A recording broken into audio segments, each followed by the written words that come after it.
And we are live. This is so exciting.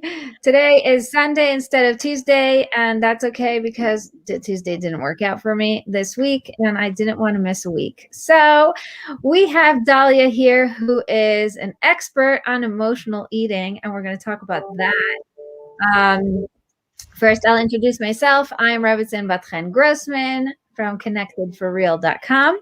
And I am a God-centered marriage coach for women in business.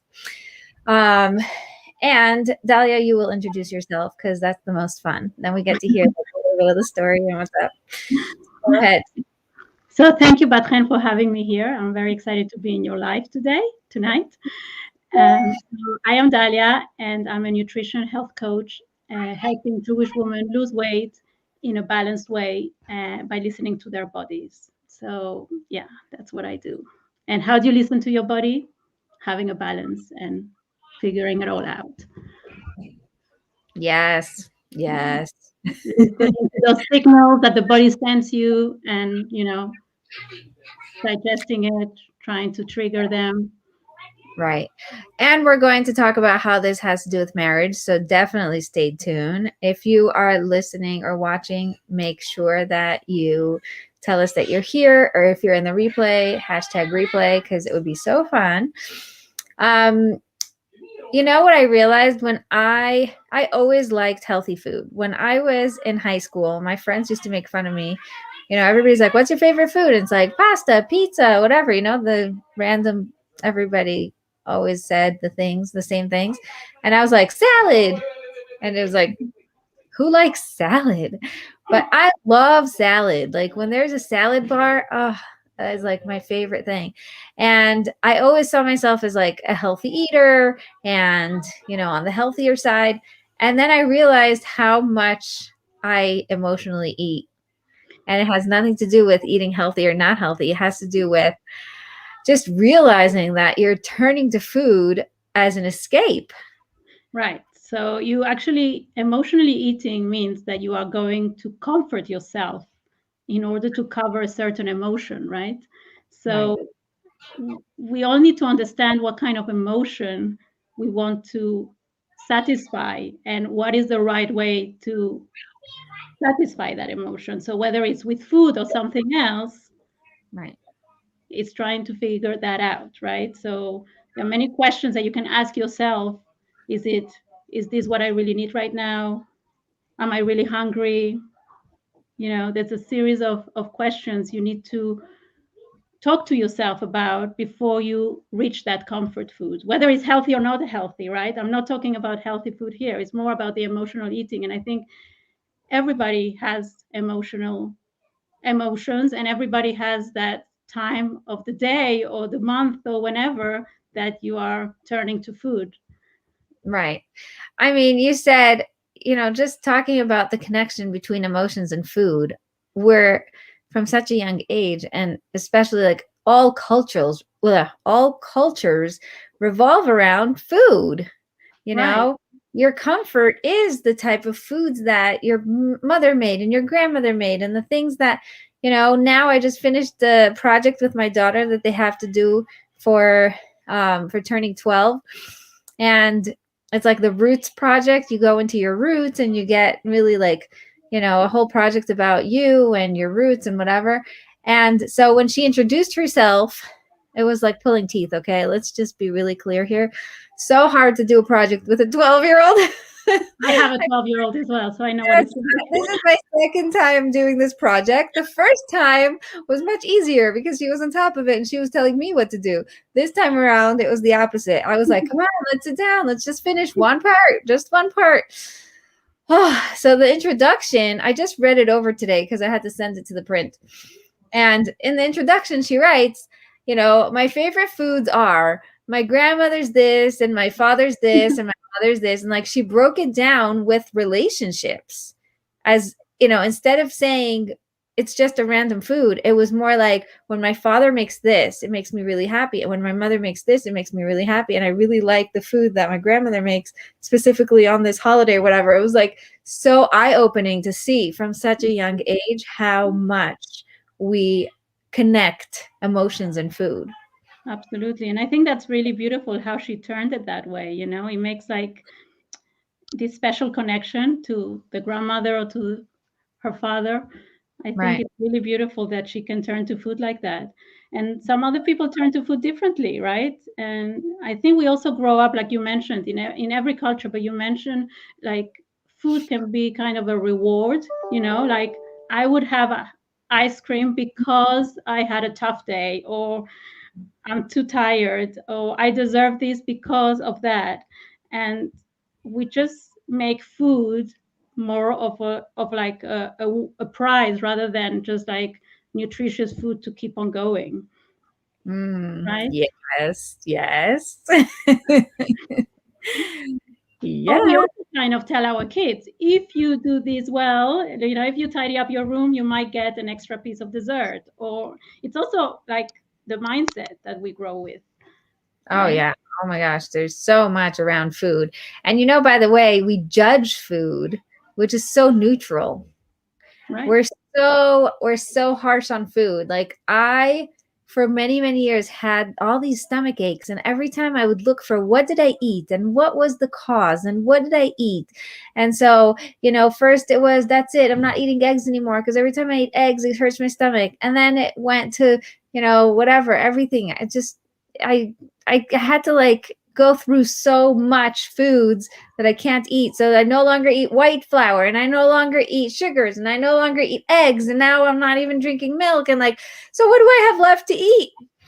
And then it was very early on when I was learning Byron Katie, the work by Byron Katie.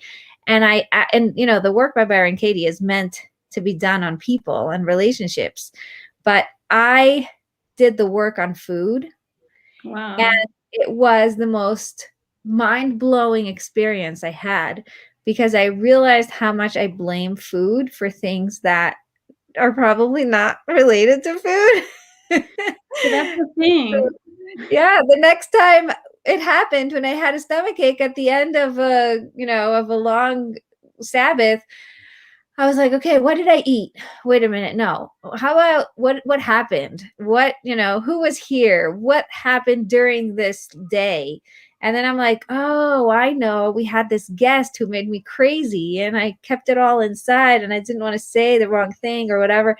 And I was like, okay, now I got to sit down and do some work on that. But it was such an eye-opener. Right. So sometimes, like I mentioned to you before already, but like we have the plate that we eat, you know, we have our food on the plate, which is our protein, carbs, vegetables, but there's also the food that's not on the plate, right? And that's what I call primary food. And it's the food that also affects the way we feel. So if you're not good with your marriage, with your partner, that might affect also the way you feel, that stomach ache. Or how many times do we have our child not wanting to go to school because they have a stomach ache, but in reality that stomach ache is not really a stomach ache. They believe it's a stomach ache and it's real, they feel it, but it's For sure. Yeah. they feel it. And you need to listen to your kids and you need to really make sure you're there for them, but deep inside that stomach ache might be a test they don't want to do or somebody they don't want to face in school. So the same thing we have adults, right? And it's that food that's not on the plate, whether it's relationships, whether it's the financial situation in life, that's food that's there that is not really on your plate, that is causing that bad feeling of your stomach, headache, whatever it is, right? And that's what I'm saying. You need to listen to your body because not necessarily it's that spinach, even if you're eating healthy, or that piece of bread that is causing you to be bloated, but something else. Yeah. It's so true. It's so true. And that's where it connects to marriage, by the way, for all you listening. It's just incredible how much is going on behind the scenes in your mind and in your body that is almost like a marionette, sort of projecting into your life without you even knowing. Right. And exactly. It's really in the subconscious there working. Right. And yeah. And that's the real work. Right. So I have many clients coming to me because they want to lose weight. And then when we start I like have an elimination process where you remove certain foods to see if it's dairy, gluten, whatever it is, and then I reintroduce all food types into their diet. And then we realize it's also like the food that's not there. It's not really the food. It's really the way you sleep, the way your relationships, the exercise you do or don't do, your well-being, your self-care. Let's talk about self-care here. If you don't take care of yourself, how can you be there better for your husband, for your children? Of course. So, it's so much involved. Just this week, was it this week? Last week. Today's Sunday. Last week. So we had water exercise. And I love water exercise because it's in the water. And I was telling the girls there that, like, if my husband saw me doing exercise in the water, like, I'm so energetic and happy and like, wow. And, I got home and I'm huge pregnant and I'm like, get into like on the couch and I'm like slouching and like horizontal most of the time and I can't do anything. And I like, and it's just amazing to see the difference, because I'm such a social person. So I need this like active music, movement, people, jokes, whatever. It's so exciting for me. And then she said, is it like that with food also? Because I eat anytime. Like, my problem is I'm just always eating. Do you only eat when there's like social things? And I was like, you know what? I think I do. Like, I eat better. I enjoy my meal when it's part of a social thing, like when there's other people around, when we're talking, when there's a social happening.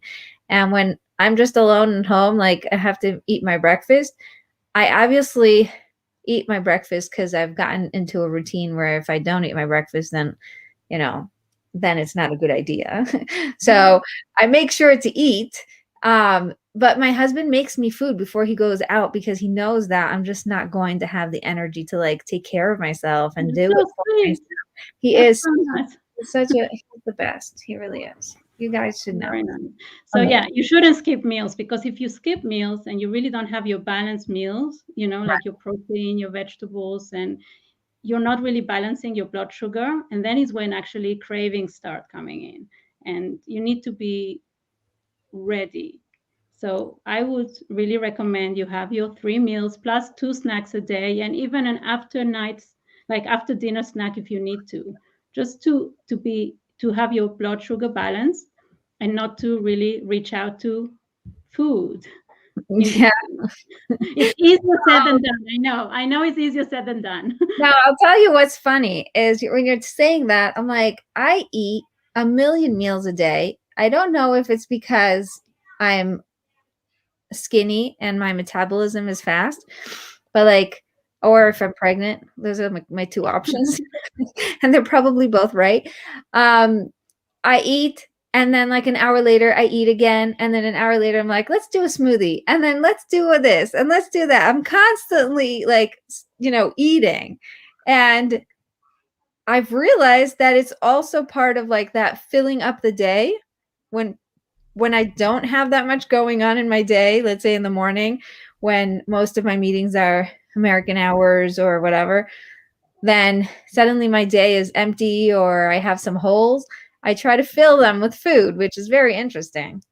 Well, a lot of people do that, but that's not really the right answer to So fulfill this. what is the right answer? Let's hear from you. It's trying to find those non-food alternatives or occupations to keep you going, right? Okay, so if you're skinny and you have a fast metabolism and everything works fine, then maybe it's okay. But that's now. What will happen, as we get older?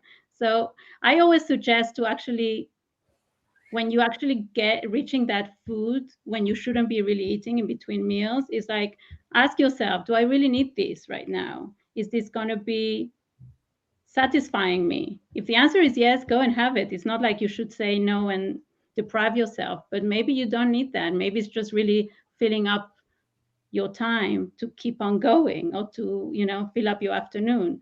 So whether maybe it's to do some meditation or some praying, whether it's to go for a walk, read a book to your kids, try to find a non-food alternative, and and and and keep, like, it's a practice. It also takes about building that habit. It doesn't happen overnight, so you need to really work on it. And one way that works for my clients is like keep a journal, keep a food journal at the end of the day, write down what time did you eat, what did you eat, and just keep track to see if you have any kind of patterns. Was I bored, was I frustrated, was I tired, did I fancy some salty food, or was it more sweet, sugary, smoothie, a date, whatever it is, and see if you really have a pattern there. Yeah. Well, my pattern is dates. Dates are great, Whatever's made of dates. No, it's like one of my jokes that, like, after I give birth, everybody is going to bring me date balls with nuts and whatever other goodies are in there. I'm going to have a freezer full of just grab and go. That's great. That's a great snack to go, It is an amazing snack. And it was funny because this last time I made a batch with orange and my kids all didn't like it.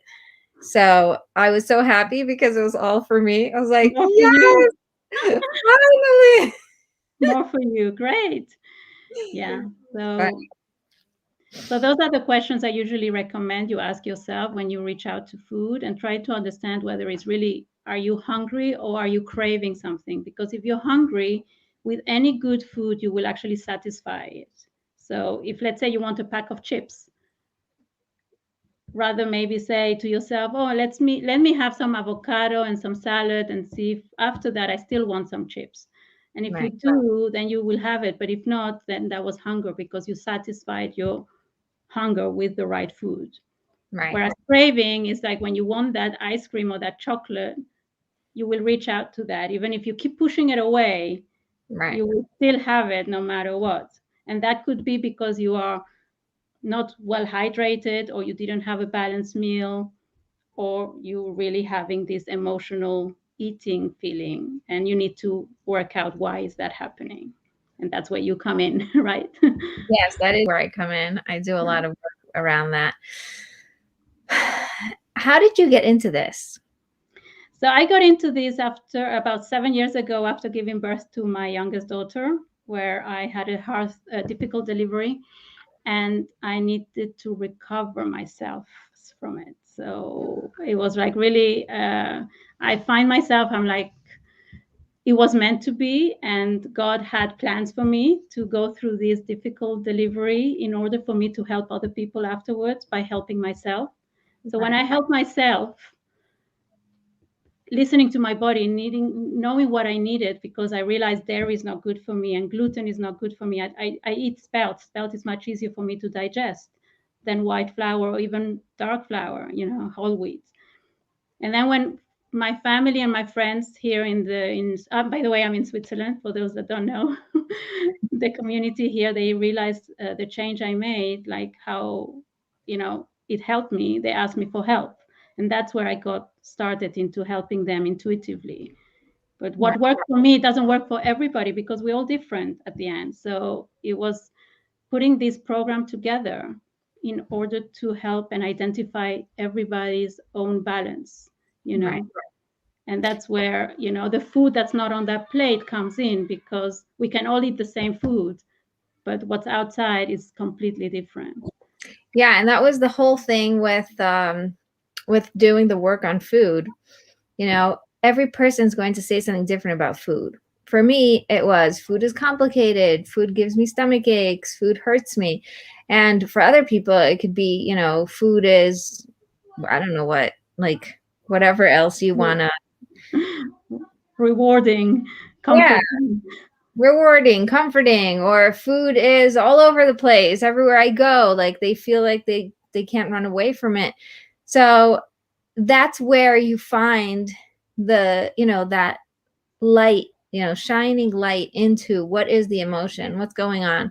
Is food complicated, or am I making it complicated? What's going on with complication? Like, what is complicated in my life right now, and what do I need to do about it? It is so eye-opening. I'm actually doing a a special bonus on Byron Katie, the work by Byron Katie. And I'm doing a free bonus from my retreat that I did. Anybody could sign up for it. It's happening this Wednesday. And I'm going to go through how to use it because it's so powerful. It's just so powerful. Right. I actually started watching your retreat replays, and they're really amazing. I only watched the first one, but I'm looking forward to listening to the other. Yeah, the first one works perfectly with what you're talking about because everybody's so unique. You have to find what works for you. Absolutely. You need to find your balance. And we all have life happening, right? And we all have a different kind of dynamic at home, different children, different routine, and we all have different personalities. So we need to find that balance. And, you know, food comes in because food, like you mentioned before, is really part of our lives. Oh, yeah. It's a huge part of our life. And especially as women, we're always thinking, what are we making for lunch? What are we making for supper? What are we bringing the kids? What are we give, weekend comes. Did we buy everything? Did we cook everything? So it's constantly there. Oh my gosh. And after all this COVID, where we had like all these lockdowns, all we did was eat and shop and eat and shop. And I kept telling my kids, this is such a blessing, like everybody thinks this is awful and this and that. But imagine being in quarantine and starving, which was what the people in the Holocaust were going through. Like, you're not allowed to get out. You're in hiding. You can't even find food. You're like scrounging for whatever. You're all alone. You have to stay away from the blinds so that nobody could see you. Like that, my grandmother was hidden for 6 years. Oh, wow. And this is her whole story. And now, like, every time I called her, I'm like, isn't it amazing that now you live in Israel, you're stuck in your house, but you have your husband and you have food and people are delivering, like, things to you. It's a totally different reality. So when you put it in perspective, it was amazing. And with all of the abundance that we had of food, it was like, yeah, we had a lot to complain about, but we also had so much to be grateful for. Yeah, there were a lot of positive things as well. I have to say, I used to go to the supermarket very often, and then since COVID, about a year and a half now, I only go once a week, out to do my shopping, and I love it because I really focus on what I need, and thank God there's always enough. Yeah, it's amazing, and I don't need that going out anymore so much, and we need to be grateful for what we have. So yeah. This is my brother. He said, drinking water is helpful too. Is also helpful. And I think that one of the things he's referring, I think he's watching half of in delay, but the part about, am I hungry? Am I craving? All these things. It's like, maybe I'm just thirsty. And which is, by the way, a huge thing. That's what I mentioned before. You need to see if you're hydrated. Are you drinking enough? Ask yourself those questions and drink a glass of water and see if you're still hungry or craving. It could never hurt to drink a cup of water. No. Actually, drinking water has so many benefits in so many ways that you can just benefit from them. So just drink that water. Drink the water. Oh my goodness. Yes. And it takes about 21 days really to create a habit. So what I was talking about before, to see if you have a pattern and if you want to change something when you are reaching out to food, try to work out that new alternative that you're looking for 21 days, for 3 weeks, So yeah, that's really important. That's pretty big. Yeah, but 21 days is not that long, and it's still not that short. It's a long enough time to practice something. Right. So, it is. It's a total game changer. You're only on day 1 of my retreat, but on day 4, yeah, I think it's day 4. We talk about that. About 21 days. 21 days of taking one thing and actually sticking to it. It's very cute. You're going to love it. I think you should just keep going. I'm mentioning my retreat already twice. I did not think of, talking about it, but because we already did. If you want to go watch the replays, because hopefully, please God, I will be having a baby. And I thought it would be so sad if people heard about the retreat and didn't get to, come. And then they sign up and it's like in 6 months. It's like, oh, that's no fun. So I decided to give the replays. So if you go to ConnectedForReal.com/retreat, you will find the replays there and you can watch them. And it's going to be so awesome. It was super epic. Well, the first one was great. So let's see. I'll keep you posted. I know. It's pretty cool. And when it's live, then you actually watch them one day after another with a break for Friday, Saturday. But it creates like a rhythm, and then you see transformation. By the time you're done, you're like, how did we do that? And that was what was so epic, was all the feedback that we were getting. Like, people were just saying it was awesome. Is it the first time you did the retreat or the second time? This is the second time. Great. Amazing. Yeah. So the next one's in November. Okay. So where did you mention about the 21 days? Maybe I'll jump. I just want to see that. Don't jump. It's on day 4, but don't jump, because day 2 is actually amazing. Because I take you from the calm method is connect to yourself, and then, and then ask for abundance for God. So like day 1 is all about you, and day 2 is about God. And then day 3 is about your marriage. So even though it's the marriage breakthrough retreat, you actually talk about marriage only on day 3, because there's so much prerequisite to even getting to that. Because just like you're saying, all the behind the scenes about food, all the behind the scenes about marriage, like, it's not really about him or what he's annoying about, like, doing or saying or thinking. It's mostly about what's going on, with my relationship with myself and my relationship with God. And then once we get to marriage, then it's much easier to detangle that. Okay, great. And then the 4th day, just so that I can give you the full picture. So then day 4 is how to master it. And the mastering is creating a habit. Okay. Yeah, creating a habit that will actually move the needle and not just, leave you hanging. Right. So it was pretty amazing. I'm very much into the 21 days right now, because I've launched my 21-day no sugar challenge, which starts next week Monday. And it's about creating that habit of ditching the sugar and finding the right alternatives. So I'm very, very excited.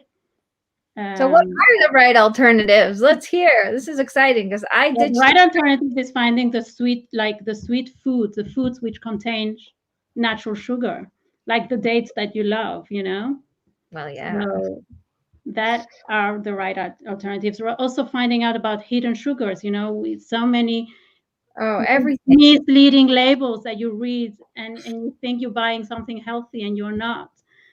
And during the challenge, actually, it's 21 days.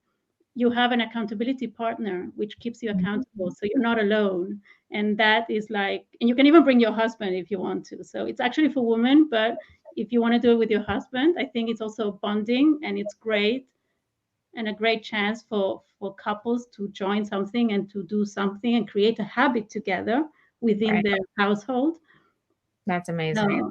So it's a great challenge. It's the second time I'm running it. I did it 2 years ago, because last year with COVID, it was not really clear if I could do it, not do it, So I jumped a year, and 2 years ago I had 30 women joining, and it was just amazing. That's awesome. Yeah, so it's really great. And there is a jackpot. So if you actually follow the guidelines and you stick to the 21 days without sugar, you split the jackpot at the end of the 21 days. Whoa. So how much is to join your challenge? So it's actually $160, but part of it goes to the jackpot, so yeah, so that's what it is for 3 weeks. And you can look at it, you can look for it on my website, fullinbalance.com, but maybe you can mention that later with the comments. I don't know. Yeah, if we had, I don't have it written down, so I can't put it in a banner, but we'll put it in the chat after. Yes, but I'm very excited. It's I love it. Cool, because no sugar is one of the hardest things. Me and my friend were talking about it, and she said that when she was learning to be a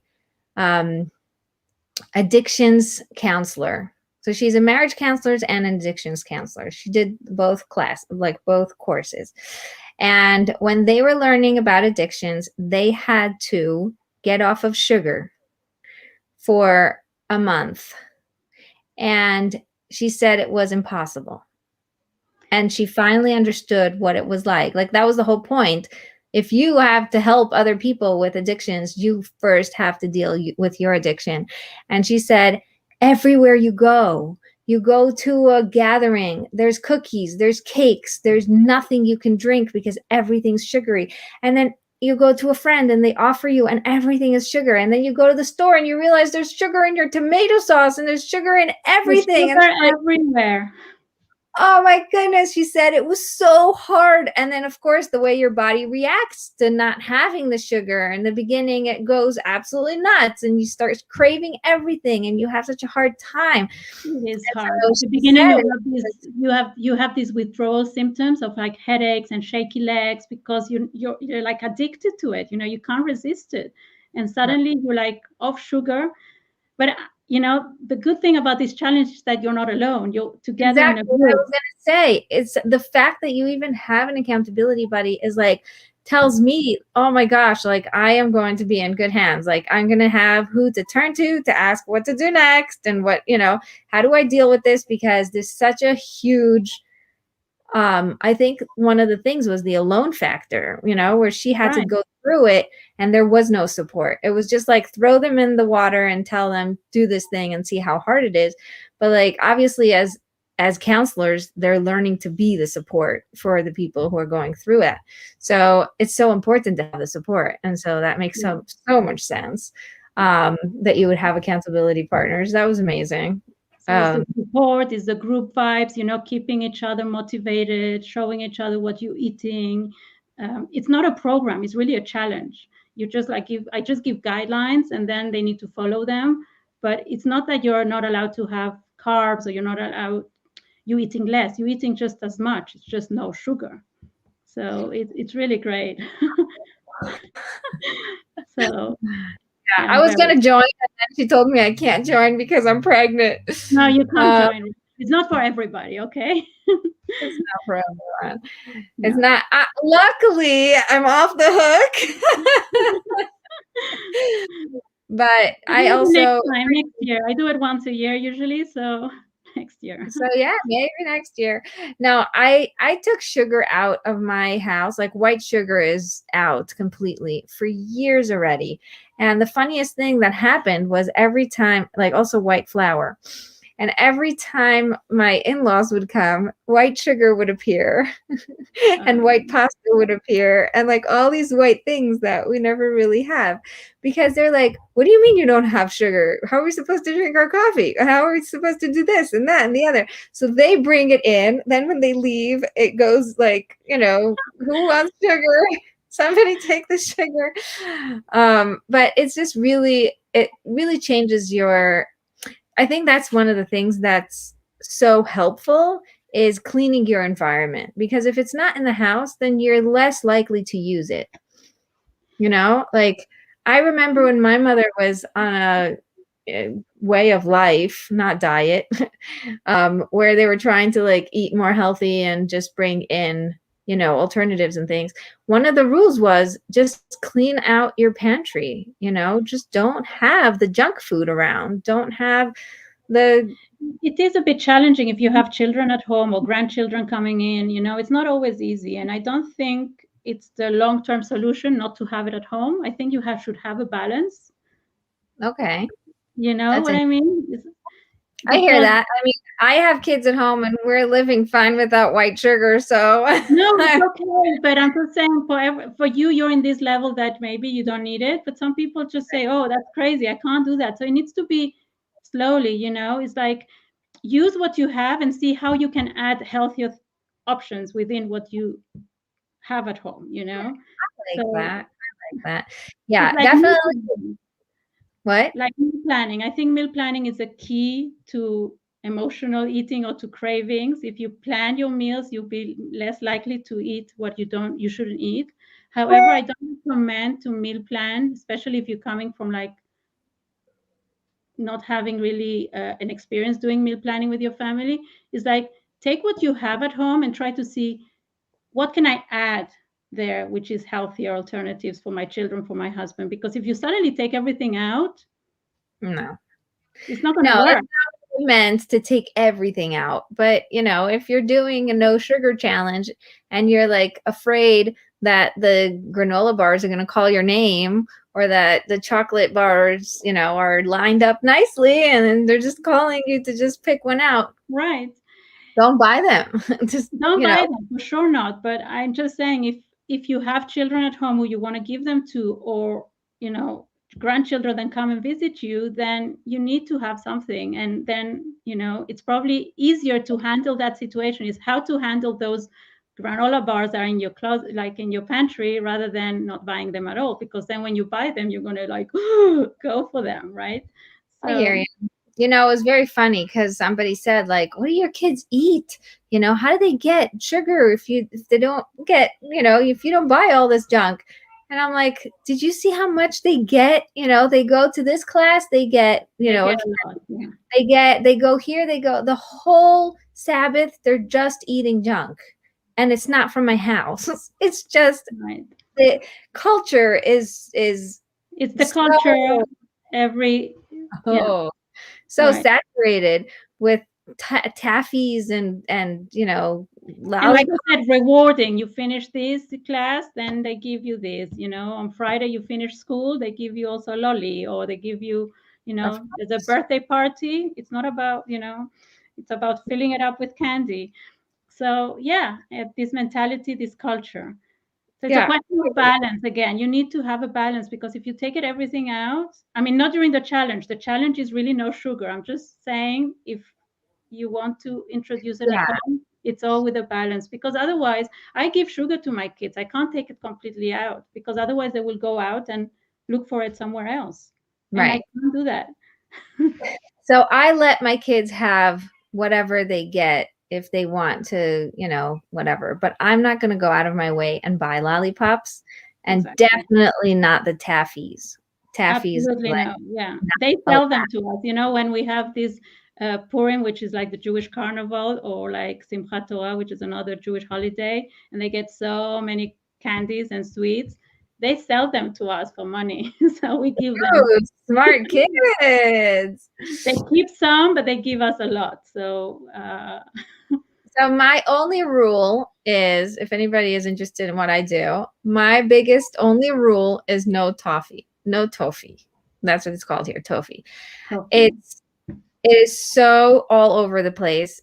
And the problem with toffee is that it gets stuck in your teeth forever. You can't brush it. You have to actually scrape it. Yeah, I don't allow it either. That's something I don't allow. It's ugh. So my kids already know when the teacher is giving out toffee, they say, I'm sorry, my mother doesn't let me. Do you have anything else? And usually they get something better, because the teacher doesn't have anything cheap to give. Like, this is the cheapest garbage there is. So it's like, okay, so you take a lollipop instead, or you take chocolate instead, or you whatever. And suddenly they got something better. So they actually feel like it's not a loss, which is nice.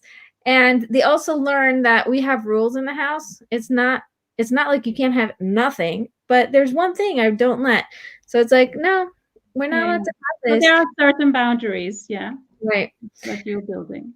Yeah. Okay. So tell me how to write the what's it called? The challenge that you said. Where can we find it so that we can write it to you on the chat? Oh yeah, that's a good idea. Send it to me in the chat, and I'll put it in the banner for all of you guys. There it is. The 21-day no sugar challenge, starting next week Monday, and you can register until Thursday.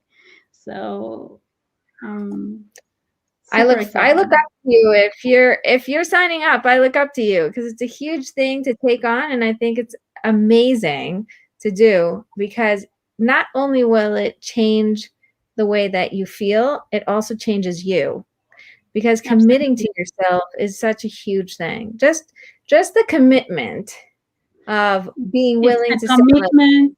It's also feeling better, because after those withdrawal symptoms, the first few days, maybe 1 week, you will feel like a different person. You'll be more in control of your food. You will have more energy. You will sleep better. Your skin can improve, and you will lose weight if you want to lose weight. So they're all wins there.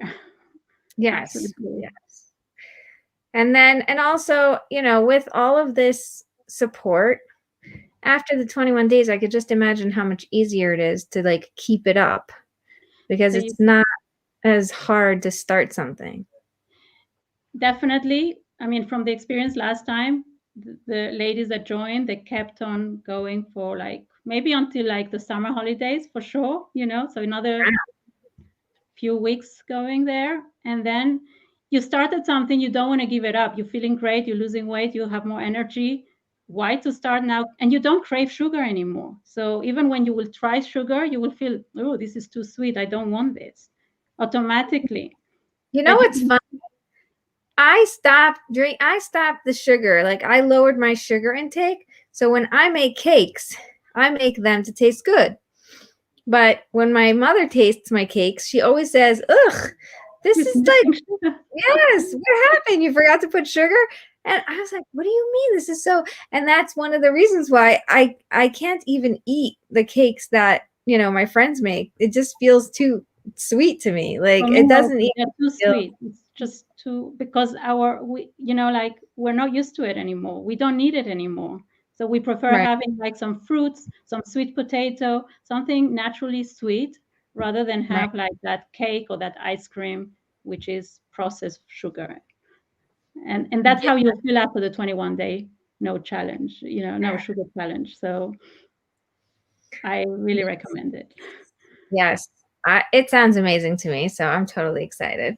Thank If you. you guys have any questions for me or for Dalia, feel free to, you know, tag us or send us messages privately. We're both on Facebook and Instagram, right? You're also on Instagram, Right, yeah. yes, I'm there, yeah. And you can go to fullyinbalanced.com. I'll put the banner on again just for you, so you know where it is, fullyinbalanced.com for the 21-day challenge of no sugar. And if you want to watch the retreat for free, you can go to ConnectedForReal.com/retreat. Yeah. And you'll find all of the replays there. They're really awesome. I'm not just saying they're awesome, like the feedback just keeps coming back. And people are still telling me, you know, it was funny. It's called the Marriage Breakthrough Retreat because that's how I built it. I wanted it to be wherever you are, even if your marriage is amazing, is great. You can always get better. So it's like this, like going to the next level. Anyway, I saw a friend walking down the street and she watched the replays and she says, I have to tell you, since I watched your classes, we had like a real breakthrough. And I was like, do you realize it's called the Breakthrough Retreat? She's like, oh, actually, I didn't think of that. But yeah, it worked. So it's been really fun just to watch everybody. It's phenomenal. But I think it's very interesting that you said you're like a marriage coach for women in business, right? Is that what you do? Yes. And I think that's really like a specific niche. It's not just like marriage coaching, right? Oh, no, it's very specific because so here's what happened. Here's how I got into it. I was a graphic designer for 15 years and I was climbing the ladder and I was becoming bigger and bigger and more, you know, sophisticated in my niche and in my what I was doing. I got really into package design for product lines. So I was doing like, you know, socks and underwear and the tights and all of that stuff. And then, you know, all the different soaps or all the different, you know, cosmetics, like everything needs to look like it's part of the family, but each one needs to look individual. And so I got really into that and I loved it. It was my favorite thing to do. And I felt like the more I grew, the more my husband like sort of stayed where he is. And there was like a gap happening. And anywhere I turned, I found that it was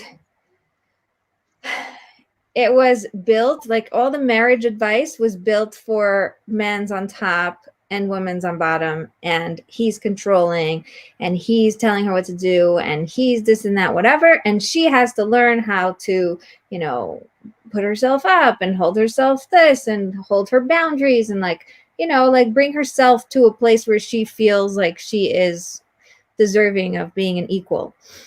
Here it was totally different. It was the wrong advice because like, what do you want me to do? I can't be like, you want me to stop being successful and just, you know, to contain my marriage and keep it safe and successful? Or do you want me to give up my marriage so I can finally like lean into my purpose? Like, what is this? I don't want to have to choose. And so I decided I don't want to choose, so I'm not going to choose. Good for you. I'm going to have them both.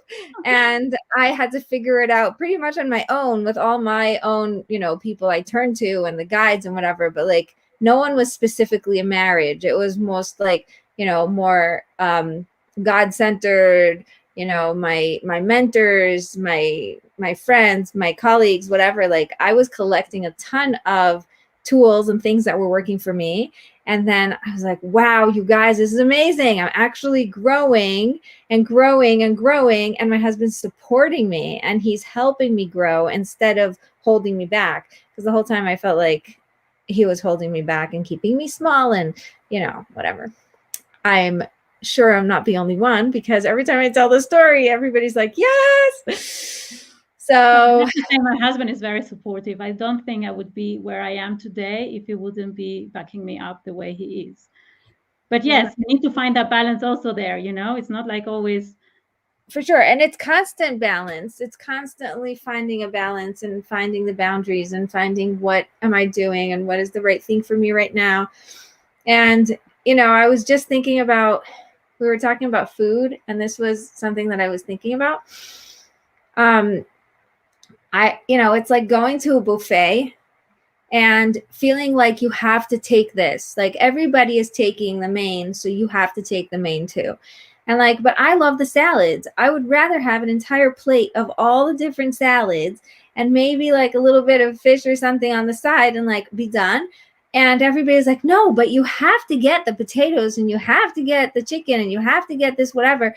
And I was like, okay, so then I end up with 2 plates, right? And it's like stuffing, whatever, and like the things that I don't actually want. And then I don't have room for what I like. And it's like, stop listening to what you have to do or should do. Just focus on what fills you up and what makes you happy. And that's exactly like that in life and in, Absolutely. you know, and in business. It's like, if you want to make your marriage work, make it work for you. Absolutely. Make sure that you're actually doing the things that are working for you and not everybody else. Like my husband makes the food in the house because I just can't deal with food especially when I'm pregnant. So, and like people look at us and they're like, that's so weird, or you're so lucky or whatever. Yeah. So there's things I do that he's supposed to do. And there's no supposed to, you just have to do whatever works for you. You need to do whatever works for you. Absolutely. Yeah. In business, in life. And yeah, everybody is different and everybody needs to find what's right for them. Right. With food, with marriage. Yes. With life. Yeah. So that's how I got into it. It was because I had to go through it myself. Like you said, everybody is, you know, Rabbi David Aaron once spoke on the Don't Keep Your Day Job podcast. And he said, it takes one to know one and it takes one to help one. Because you can't help someone if you weren't in their shoes, you know, and God gives you your challenges in your life and your difficulties, mostly so that you figure out what to do with it and then use it to. So that's what happened to me as well. Exactly that. And very grateful for that situation. It was tough. It was challenging. But today you look back and you just like know that was meant to be because of a reason. So, yeah. Yeah, it's true. Okay, so next week we have a live with, what was her name? I forgot her name, but we're going to be talking about parenting ADHD symptomed kids. So if you have children with symptoms of ADHD, She has just written a book and it's phenomenal. And we're going to talk about that. So make sure you come. It is going to be on Tuesday. Soon I'm going to stop doing the lives because I'm getting more and more uncomfortable. As you see, I'm like, moving back and forth. But the week after, we have a whole thing about money and how to succeed with money and how that affects marriage. So we have a bunch of really great stuff lining up, but I'm giving you guys a heads up. I'm going to have to stop soon. And yeah, that's pretty much it. I'm so happy that you came. Do you have anything specifically like practical that we can walk away with and be like, yes, that is what I want to do tomorrow when I have a craving or a feeling? So I would like to remind everybody, just try to analyze, try to define, why are you having this craving? Is it because you're hungry? Is it because you're craving? Is it because of an emotion? Are you tired? Are you anxious? Are you hungry? And try to figure that out from that point of view. And drink your glass of water before you reach out to that food, like your brother mentioned. Yeah. It's definitely important. So, yeah. Yes, that's amazing. It's a good reminder. Yes. I just ask, what just happened? Like, when I go to food, I'm like, wait, what just happened? What am I feeling? Because it's usually, it went over my head that, something hurt my feelings, or somebody was, I don't know, very shallow and I'm a deep person or something. And it like bugs me. I'm like, 1 second, what just happened? And then but even, let me just say, if you do reach out to food and you're going to have it, enjoy it as well, and stand behind your choice, right? For sure. Yes. Don't feel guilty or try to blame yourself for something that happened. Next time, if you want to make it differently, you'll do differently because you're learning from the experience. But what's really very important is to stand behind your choices, whatever you choose to eat. I love that advice. Woo, that was powerful. You need to stand behind your choices, definitely, and enjoy life. Enjoy life. Yes. And food. Yes. Enjoy life. Enjoy food. I love this conversation. Thank you so much, Dalia, for joining me today. Thank you to my brother, who is such an active participant in our chat. And anybody else who is in the replay, just do #replay. Make sure that you tag me or Dalia if you have any questions. And we will see you next week in our next live. Thank you for having me. Bye.